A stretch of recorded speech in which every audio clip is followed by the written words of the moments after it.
हरे कृष्ण।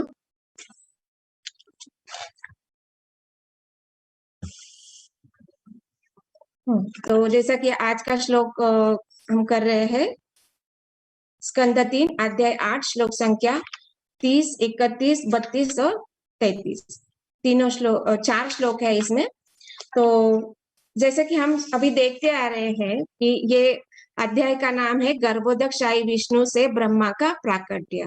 और इसमें हम लोगों ने देखा है पिछले श्लोकों और सभी वक्ताओं ने बहुत सुंदर तरीके से बताया कि कैसे कैसे ब्रह्मा जी का यहाँ पे शिरोदकशाही विष्णु के नाभि से कमल निकला है, वहां पे ब्रह्मा जी प्रकट हो चुके हैं। और अभी यहाँ पे बताया जा रहा है कि जैसे ब्रह्मा जी का तो जन्म हो चुका है, वहां पे प्रकट हो चुके हैं, अभी उनको वो समझ में नहीं आ रहा है कि अभी मुझे क्या करना है। तो वो थोड़ा सा मतलब उनमें भ्रम पैदा हो गया कि अभी मैं कहाँ से आया हूँ, और अपने आप में वो जिज्ञासा करने लगे हैं कि मैं कहाँ से आया हूँ, मैं कौन हूँ और ये क्या है। मतलब हर जगह पे उनको प्रलय जल दिख रहा है और सुखाने वाला वायु वहां पे प्रवाहित हो रहा है, मतलब इतने जोरों से हवा बह रही है और वहां पे बिजली भी उनको दिखाई दे रही है, बारिश भी हो रही है।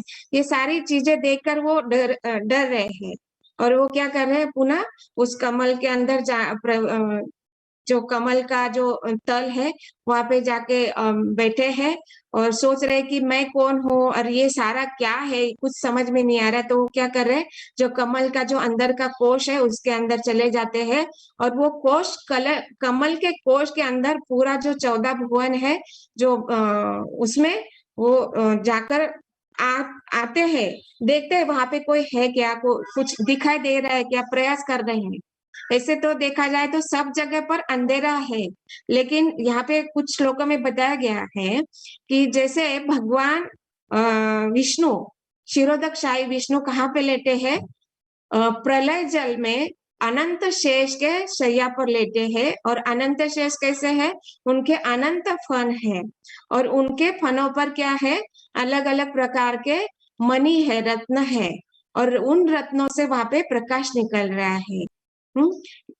ये वहां पे इस प्रकार ब्रह्मा जी ने भगवान को देखा कि किस प्रकार भगवान वहां पे लेटे हैं और जल है और अलग अलग वहां पे उन्होंने बहुत सारी सुंदर तरीके से यहाँ पे वर्णन किया गया पिछले श्लोकों में कि किस प्रकार भगवान सुंदर उनकी हंसी है, उनका हंसी कैसे है, तो जीवों का कष्ट मिटाने वाली हंसी है। और ये बताया जा रहा है कि उनका जो कुंडल है वो कैसे है, उन कुंडलों से सज्जित उनके मुख का प्रतिबिंब अत्यंत मनोहरी है। जैसे कहते हैं ना कि भगवान का एक नाम है कृष्ण, कृष्ण मतलब सर्व आकर्षक। तो किस प्रकार आकर्षक है वो यहाँ पे बताया जा रहा है कि उनका जो मुख है वो कैसे है, कुंडल से सज्जित है और इसका जो प्रतिबिंब है वो इतना मनोहरी है कि कोई भी जीव उनके ऊपर आकर्षित हो सकता है। और क्या हो रहा है, उनके होठों से, नाकों से, भौं से सुंदरता जगमगा रही है, अलग अलग किरणें वहां से निकल रही है, उनके नाखूनों से प्रभा निकल रही है। उससे क्या हो रहा है, वो सारा जो मंडल है वो प्रभावित हो रहा है, मतलब प्रकाशमान हो रहा है। ये सारा जो स्थिति है वो सारी जगह जो है। और आगे बताया जा रहा है कि भगवान कैसे है, पीले वस्त्र से वो सज्जित है और क्या कर रहे हैं, वहां पे उनकी जो वक्षस्थल पर शिवस्त्र का चिन्ह भी वहां पे दिखाई दे रहा है ब्रह्मा को। और अलग अलग असीम मूल्यवान हारों से सुसज्जित है। और किस प्रकार कैसे बताया जा रहा है, ब्रह्मा जी कैसे वर्णन कर रहे हैं, इस सारे सुंदर वर्णन जो विलोभनीय जो भगवान का सौंदर्य है उसका वर्णन कैसे कर रहे हैं कि जिस प्रकार चंदन का वृक्ष सुगंधित फूलों और शाखाओं से सुशोभित रहता है, उसी प्रकार भगवान वहां पे सुशोभित है। तो कैसे ये अलग अलग फूल कैसे हम समझ सकते हैं कि जैसे कहा जाता है ना कि जो जीवों का हृदय है ना उसको कमल कहा जाता है। तो जो अलग अलग भक्त है, जो विशुद्ध भक्त है, तो उनके हृदय कमल वहां पे स्थित है। मीन्स जो विशुद्ध भक्त है वहां पे उनको घेरे हुए है भगवान को। कोई भगवान की चरण सेवा कर रहा है, कोई चामर सेवा कर रहा है, कोई भगवान के लिए हार, ऐसे मतलब लक्ष्मी चरण सेवा कर रहे हैं, अनंत शेष उनके लिए आसन का प्रबंध कर रहे हैं, मतलब छाते के जैसे भगवान के ऊपर छाया कर रहे हैं। तो इस प्रकार जो विशुद्ध शक्त है, भक्त है, और उनकी जो अलग अलग शक्तियां हैं वो उनकी सेवा में लगे हुए हैं। तो इस प्रकार हम समझ सकते हैं कि कैसे वो भगवान अपने भक्तों से घिरे हुए हैं। क्योंकि जो भगवान का एक गुण है ना, कि भगवान में 4 विशेष गुण है। किसको मालूम है? जो भगवान कृष्ण के ही केवल वो 4 विशेष गुण है, उसमें ये सारा बोल सकते हैं हम चीजें। किसी को याद है? उसको माधुरी भी कहा जाता है। भगवान कृष्ण के 4 विशेष गुण है। माता जी, वेणु माधुरी, लीला माधुरी, रूप माधुरी, और एक है वेणु माधुरी। एक और भक्तों से जुड़े रहना माता जी। हाँ, बिल्कुल सही। तो भगवान के ये 4 विशेष है कि एक तो लीला माधुरी, वेणु माधुरी, रूप माधुरी, और चौथा है भक्त माधुरी। तो इससे हम यहाँ पे जैसे ब्रह्मा जी देख रहे हैं कि भगवान कैसे है ना, जैसे चंदन का वृक्ष शाखाओं फूलों से सुशोभित होता है, उसी प्रकार भगवान विष्णु यहाँ पे क्या है, अलग अलग भक्तों से घिरे हुए हैं। और इस प्रकार घिरे हुए कि ब्रह्मा जी थोड़ा सोच रहे कि ये कैसे, मतलब चंदन का वृक्ष भी अलग अलग सर्पों से आच्छादित रहता है, उसी प्रकार यहाँ पे भक्त उनको घेरे हुए हैं।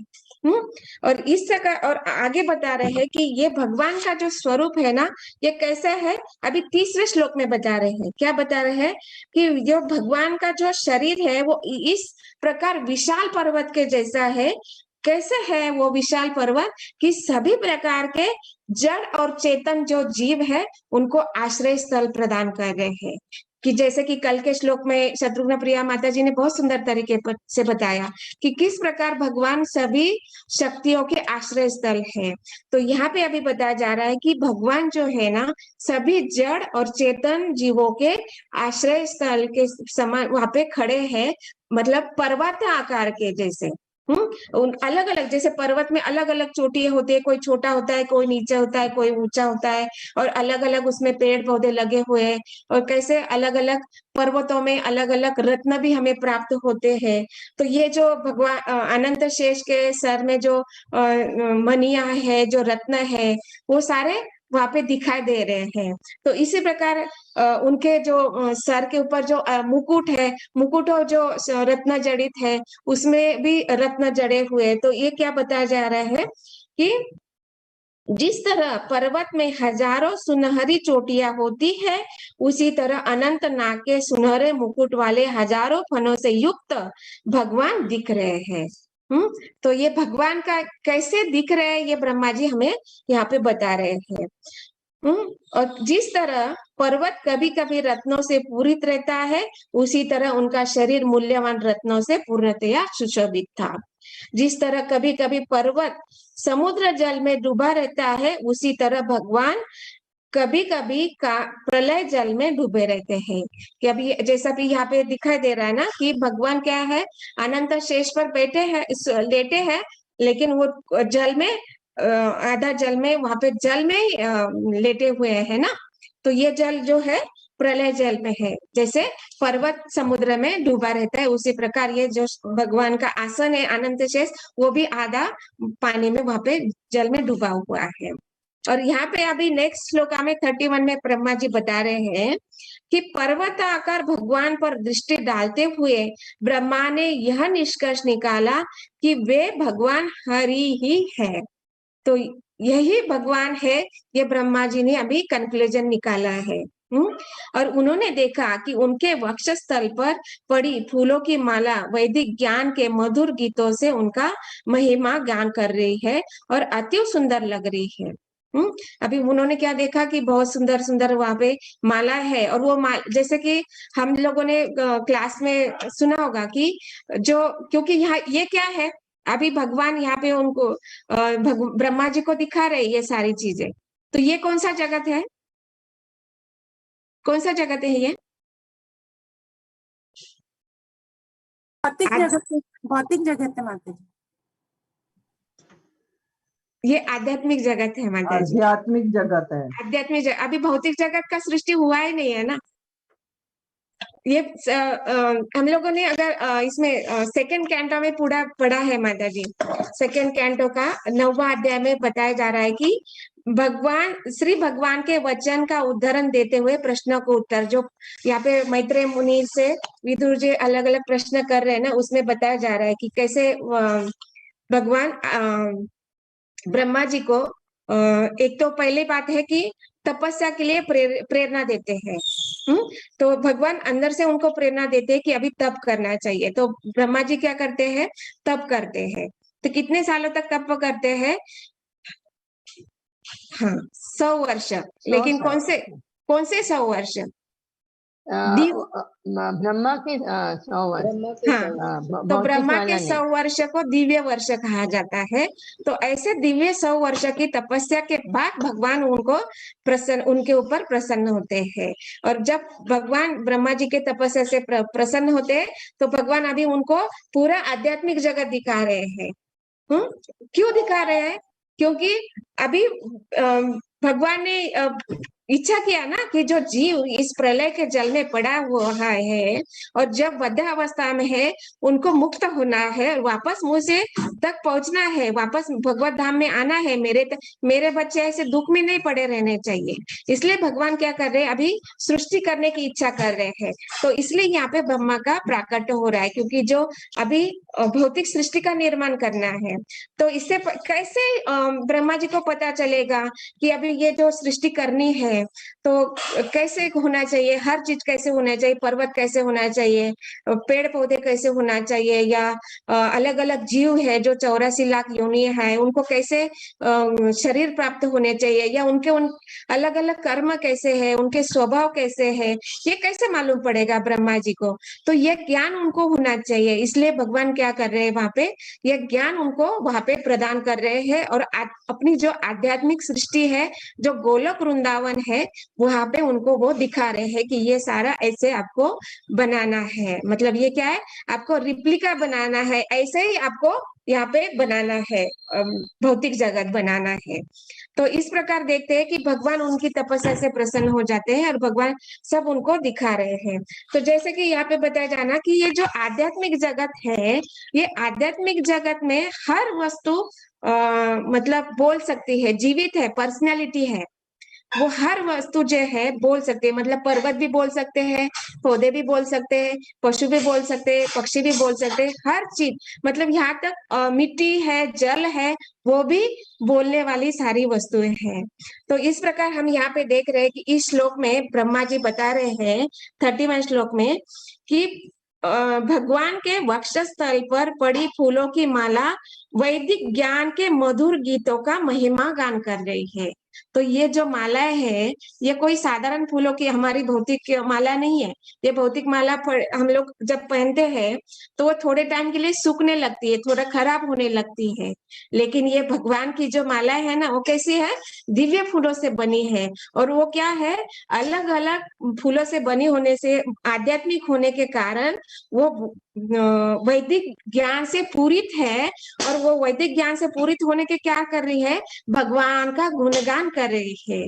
ये भगवान ब्रह्मा जी ने यहाँ पे देखा है।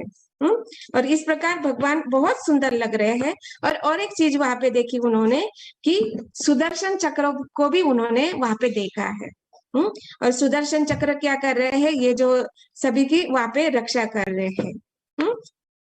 कैसे रक्षा कर रहे हैं कि ये जो देवी देवता है, सूर्य, चंद्र, अग्नि, ये क्या है, उनके पास में भी भटक नहीं सकते हैं। केवल जो शुद्ध भक्त है वही भगवान के निकट जा सकते हैं। मतलब ये देवी देवता तक वहां पर नहीं पहुंच सकते हैं। ये यहाँ पे भगवान ब्रह्मा जी हमें बता रहे हैं कि किस प्रकार भगवान वहां पे स्थित है। आगे के श्लोक में बताया जा रहा है 32 में, जब ब्रह्मांड के भाग्य विधाता ब्रह्मा ने भगवान को इस प्रकार देखा तो उसी समय उन्होंने सृष्टि पर नजर दौड़ाई। ब्रह्मा ने विष्णु की नाभि में झील, नाभि सरोवर तथा कमल देखा और उसी के साथ प्रलयकारी जल, सुखाने वाली वायु तथा आकाश को भी देखा। सब कुछ उन्हें दृष्टिगोचर हो गया। तो यहाँ पे जो बताया जा रहा है कि ये सारी चीजें वहां पे भगवान ने उनको दिखाई है कि ये सारी चीजें आपको प्राप्त होने वाली है और इसका आपका ये जो वस्तुएं है, ये जो भौतिक वस्तु, इसको आपको इसके साथ ही आपको भौतिक जगत की सृष्टि करनी है। ये सारी चीजें यहाँ पे बताए। तो अभी यहाँ पे आगे के श्लोक में बताया जा रहा है कि श्लोक संख्या 33 में बताया जा रहा है कि इस तरह रजोगुण से प्रेरित ब्रह्मा सृजन करने के लिए उन्मुख। अभी बताया जा रहा है कि ब्रह्मा सृजन करने वाले हैं। अभी सृजन हुआ नहीं है, बस अभी जो सर्ग है, मतलब जो भगवान की सृष्टि है वो देखी जा रही है और ब्रह्मा जी द्वारा अभी विसर्ग होने वाला है। तो अभी यहाँ पे ये बताया जा रहा है कि अभी ब्रह्मा जी का मनोभाव क्या है। तो यहाँ पे बताया जा रहा है कि इस तरह रजोगुण से प्रेरित, अभी ब्रह्मा में रजोगुण ऐसे बताया जाता है, जैसे कि हम सब जानते हैं कि ये जो भगवान के जो अंशावतार है, ये इनको अंशावतार नहीं बोला जाता, इनको क्या बोला जाता है, किसको याद है? ब्रह्मा कौन से गुणावतार। हाँ, गुणावतार है। तो कितने गुणावतार है? और ब्रह्मा, विष्णु और महेश। ब्रह्मा जी विष्णु जी रजोगुण, सतोगुण, तमोगुण अवतार। तो ये 3 गुणावतार है। तो यहाँ पे बताया जा रहा है कि ब्रह्मा जी किसके ये है रजोगुण के, राइट? हाँ। और भगवान विष्णु है सतोगुण और शिव जी का है तमोगुण। तो ये यहाँ पे बताया जा रहा है कि भगवान ने जो सृष्टि दिखाई है, और क्या बताया जा रहा है कि एक श्लोक में उसमें एक और ऐड करना चाहूंगी। श्लोक संख्या 2nd कैंटो में 9वें अध्याय में श्लोक संख्या है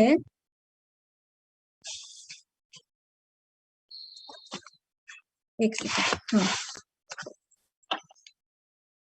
हाँ, श्लोक संख्या 2.9.19 में 2nd कैंटो 9वां अध्याय श्लोक संख्या 19, इसमें बताया जा रहा है, क्या बताया जा रहा है कि भगवान ने ब्रह्मा जी को अपने समक्ष देखकर उन्हें जीवों की सृष्टि करने तथा जीवों को अपनी इच्छा अनुसार नियंत्रित करने के लिए उपयुक्त पात्र समझा। इस प्रकार प्रसन्न होकर भगवान ने ब्रह्मा से मंद मंद हंसते हुए हाथ मिलाया और उन्हें इस प्रकार संबोधित किया। तो अभी यहाँ पे बताया जा रहा है, कैसे बताया जा रहा है, ये मुझे माता जी का बहुत सुंदर एक वाक्य यहाँ पे याद आ रहा है कि जैसे भगवान ने ब्रह्मा जी के समक्ष प्रकट हो गए और बताया कि आपको क्या करना है, जीवों की सृष्टि करनी है, और ये जो ज्ञान मैंने आपको दिया है वो आपका ज्ञान को आपको आगे परंपरा आगे मतलब सभी जीवों के लिए बांटना है, प्रचार करना है, क्योंकि इससे क्या होगा ना, सारे ये जो जीव है बद्ध अवस्था में है, वो ज्ञान प्राप्त करने के बाद मुक्त हो जाएंगे और मुक्त होने के बाद वो भक्ति में प्रेरित हो जाएंगे और भक्ति के प्रेरित होने के बाद वो मुझ तक मतलब अपने धाम में आ जाएंगे, वापस लौट कर आ जाएंगे। ये यहाँ पे बताया जा रहा है। तो माता जी ने एक सुंदर वाक्य वहां पे बताया जाएगा कि जैसे ब्रह्मा जी को कार्य दिया गया ना, 2 कार्य बताए गए, एक तो क्या है जीवों की सृष्टि करना और दूसरी है जो ज्ञान है उसको आपको, जो वैदिक ज्ञान है उसका प्रसार करना। तो यहाँ पे माता जी ने कहा था कि ब्रह्मा जी से भगवान ने हाथ मिलाया और बताया था कि you are appointed as a CEO of this universe. तो ये वर्ड माता जी ने पता था। तो मतलब आप अभी इस भौतिक सृष्टि के आप CEO बनने वाले हो और आपको यहाँ पे ये सारे कार्य करने, दो कार्य करने, एक तो जीवों की सृष्टि करनी है, दूसरा प्रचार, वैदिक ज्ञान का प्रसार करना है। तो यहाँ पे अभी बताया जा रहा है कि रजोगुण से प्रेरित, मतलब रजोगुण का मतलब रजोगुण में जो स्थित व्यक्ति है उसका स्वभाव क्या होता है ना, कि एक तो उसमें मतलब उच्च पद पर स्थित होने के कारण उनमें अहंकार, गर्व, दंभ, अपने आप को स्वामी मानना, ये सारी चीजें आ जाती है। तो यहाँ पे बताया जा रहा है कि अभी देखा जाए तो ये ब्रह्मा कौन है, डायरेक्ट भगवान के शिष्य है, क्योंकि कोई ऐसा व्यक्ति नहीं है कि जिसने भगवान से हाथ मिलाया है। केवल भगवान ब्रह्मा ही ऐसे है कि जिन्होंने भगवान से हाथ मतलब शेक हैंड किया है। तो ये मतलब कोई साधारण चीज नहीं है। अभी ब्रह्मा जी यही सोच रहे हैं कि इतनी बड़ी कार्य मुझ पर सौंपा गया है, इतना बड़ा पोजीशन मुझे दिया गया है, इतने ऊंचे पद पर मुझे स्थित किया गया है और इतना बड़ा कार्यभार मुझे दिया है, तो मुझ में कोई ये रजोगुण मुझे नहीं छूना चाहिए। ये रजोगुण मेरे मतलब मेरे अंदर कोई गर्व नहीं आना चाहिए, अहंकार नहीं आना चाहिए। मैं हमेशा आपके आज्ञाकारी भक्त ही रहूंगा।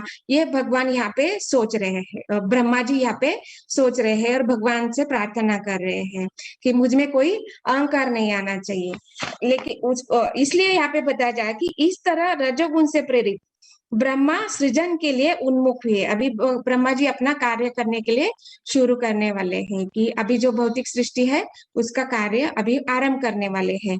और कैसे आरंभ करना है, ब्रह्मा जी कोई अपना इच्छा से नहीं करने वाले हैं। वो भगवान के ब्रह्मा जी क्या करने वाले हैं कि जो जीव वहां पे प्रलय के जल में है, उनका पूर्व कर्म क्या है, उनका स्वभाव क्या है, उसको कैलकुलेट करने के बाद जीवों को शरीर वहां पे देने वाले हैं। भगवान ब्रह्मा जी यहाँ पे अपना कोई ये नहीं करने वाले हैं, अपना जो बुद्धि है, जो ज्ञान है, उसको नहीं लगाने वाले हैं।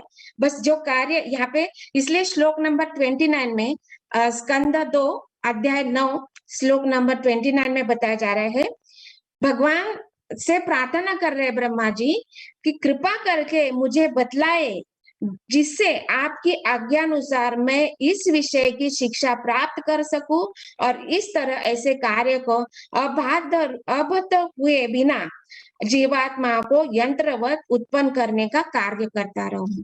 तो मतलब यहाँ पे बताया जा रहा है कि कार्यों से आबद्ध मतलब मैं ही करता हूँ, करता हम इति मन्यते, ये भाव मुझ में नहीं आना चाहिए। ऐसे कृपा आप मेरे ऊपर कीजिए, और जो जीवात्माओं का निर्माण करने का जो कार्य है वो मैं करता रहूंगा, लेकिन आप मुझे ऐसा ये दीजिए, वरदान दीजिए कि मैं इसमें इस बंधन में ना फंसू, इसमें मुझे अहंकार नहीं आना चाहिए कि मैंने ये सृष्टि निर्माण की है, ये भाव मुझ में नहीं आना चाहिए। ये प्रार्थना यहाँ पे कर रहा हूँ।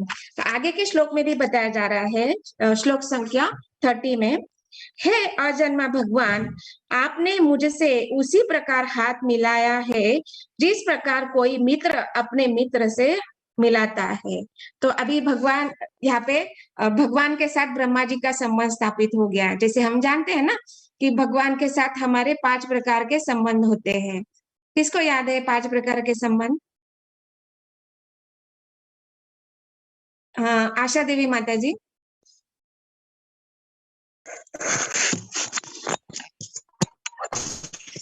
मुख्य भाव, शांत भाव, दास भाव, वात्सल्य और माधुर्य। थैंक यू माता जी, मेरे से बहुत अच्छा। तो यहाँ पे जैसे बताया ना कि मित्रवत भगवान के साथ ब्रह्मा जी ने हाथ मिलाया है, तो यहाँ पे उनका एक संबंध स्थापित हो गया, क्या सखा के रूप में यहाँ पे बताया गया है। और आगे बताया जा रहा है कि अब मैं विभिन्न जीवात्माओं की सृष्टि करने में लगूंगा और आपकी सेवा करता रहूंगा। तो यहाँ पे ब्रह्मा जी प्रार्थना कर रहे हैं, ये मेरा सेवा है कि ये कार्य करने का, लेकिन मुझ में आगे क्या हो रहा है कि मैं किसी तरह विचलित नहीं होऊंगा। आप मुझे कृपा आशीर्वाद प्रदान करें कि मैं सेवा करते हुए मैं विचलित नहीं हो पाऊंगा। किस प्रकार? किंतु मेरी प्रार्थना है कि किन्हीं इन सब से मुझे गर्व न हो जाए कि मैं ही परमेश्वर हूँ। ये प्रार्थना कर रहे हैं कि मुझ में यह गर्व नहीं आना चाहिए कि हो जाना चाहिए कि मैंने ये भौतिक जगत की सृष्टि की है और मैं ही भौतिक जगत का सृष्टा हूँ या मैं परमेश्वर, ये मुझ में गर्व अहंकार मुझ में नहीं आना चाहिए। ये भगवान से यहाँ पे ब्रह्मा जी प्रार्थना कर रहे हैं। और जैसे कि हम देखते हैं ना कि भगवान ने जो ब्रह्मा जी ने जो सृष्टि की है, तो ऐसे देखते हैं कि ब्रह्मा जी को डायरेक्ट भगवान ने ज्ञान दिया है। तो इस प्रकार भगवान क्या हो गए, वहां पे गुरु बन गए और ब्रह्मा जी प्रथम शिष्य बन गए हैं। जैसे भगवत गीता के लिए अर्जुन प्रथम शिष्य थे, उसी प्रकार ब्रह्मा जी यहाँ पे प्रथम शिष्य बने हैं ये सारे वैदिक ज्ञान के लिए। तो भगवान के वो कैसे है, विशुद्ध भक्त है, हमेशा रहने वाले हैं। और जैसे कि हम जानते हैं 12 महाजन है और 12 महाजनों में सबसे पहले ब्रह्मा जी का नाम आता है। तो इससे हम सोच सकते हैं कि ब्रह्मा जी कितने ग्रेट पर्सनालिटी है और कितने ज्ञानी है, कितने विशुद्ध भक्त है भगवान के। और वो चाहते हैं कि मैं ये जो माया का जाल है, जो गर्व है, अहंकार है, या जो प्रकृति के ये जो 3 गुण है उसके अंदर मैं फंस ना जाऊं, इस प्रकार की आप मुझे कृपा आशीर्वाद प्रदान करें। तो इस प्रकार यहाँ पे बताया जा रहा है कि श्लोक संख्या 33 में कि भगवान द्वारा सुझाए गए सृष्टि के 5 कारणों को देखकर वे सृजनशील मनोवृत्ति के मार्ग पर सादर स्तुति करने लगे। अभी यहाँ पे क्या बताया जा रहा है कि अभी भगवान ने बताया कि you are appointed as a CEO of this universe. तो आपको अभी ये सारा कार्य करना है। और भगवान ने यहाँ पे उनको सब दिखा दिया कि जो 5 मूल तत्व है, क्या है 5 मूल तत्व, मूल भौतिक तत्व क्या है? यस, कौन बताना चाहेगा? पृथ्वी जल अग्नि वायु आकाश। हाँ, जल वायु आकाश। यस, थैंक यू माता जी। तो ये जो 5 तत्व है यहाँ पे उनको दिखाई दे रहे हैं और इनको देखकर अभी ब्रह्मा जी ने अभी माइंड सेट कर दिया कि चलो अभी भगवान ने जो कार्य दिया है उसका अभी आरंभ करना है। ये आरंभ करने से पहले अभी क्या कर रहे हैं, भगवान की स्तुति कर रहे हैं ब्रह्मा जी। और ये स्तुति हम अभी आगे के अध्याय में देखेंगे। अध्याय 9 में सारी भगवान की स्तुति कर रहे हैं ब्रह्मा जी। तो इस प्रकार हम यहाँ पे रुकना चाहेंगे। और तात्पर्य में प्रभुपाद जी बता रहे, बहुत सुंदर तरीके से बता रहे हैं कि रजोगुण में होते हुए भी इस संसार में किसी वस्तु का सृजन करने के लिए आवश्यक शक्ति हेतु परमेश्वर की शरण ग्रहण करनी पड़ती है। जैसे रजोगुणी व्यक्ति का स्वभाव होता है ना कि मेरे पास बहुत सारा धन है, दौलत है, गाड़ी है, बंगला है, या मैं पैसे के बल पे कुछ भी मैं प्राप्त कर सकता हूँ। लेकिन यहाँ पे बताया जा रहा है कि केवल धन दौलत गाड़ी और ऐश्वर्य होने से आप कुछ नहीं कर सकते, क्योंकि भगवान के जो मूल तत्व है अगर वो ही नहीं रहेंगे तो आप क्या करेंगे। मतलब जिसके पास वो सोचता है ना कि मैं ये करूंगा वो करूंगा, लेकिन अग्नि नहीं है, जल नहीं रहेगा, वायु नहीं रहेगा, तो वो कुछ कार्य कर सकता है क्या? नहीं कर सकता ना। इसके लिए यहाँ पे बताया जा रहा है, प्रभुपाद सुंदर तरीके से बताया जा रहे हैं कि किसी वस्तु का सृजन करने के लिए आवश्यक शक्ति हेतु परमेश्वर की शरण हमें ग्रहण करनी ही पड़ती है, चाहे हम ये चीज माने या न माने, लेकिन ये हमें ग्रहण करनी ही पड़ती है। और इस कार्य में अगर सफल होना है तो यही एक मार्ग है कि किसी प्रयास के सफल समापन का यही मार्ग है कि केवल भगवान के ही शरण ग्रहण करनी है। उसके द्वारा ही हम कोई भी कार्य कर रहे हैं तो उसमें सफल हो सकते हैं। तो हरे कृष्णा। तो मैं इस श्लोक में जितना मैं समझ पाई और जो सुना है या जो पढ़ पाई उसके द्वारा मैंने समझाने का प्रयास किया है। तो इसमें कोई गलती हो गई है, त्रुटि हो गई और मैंने कुछ गलत शब्द बोल दिए हैं तो आप सभी से प्रार्थना है कि मुझे क्षमा कर दीजिएगा।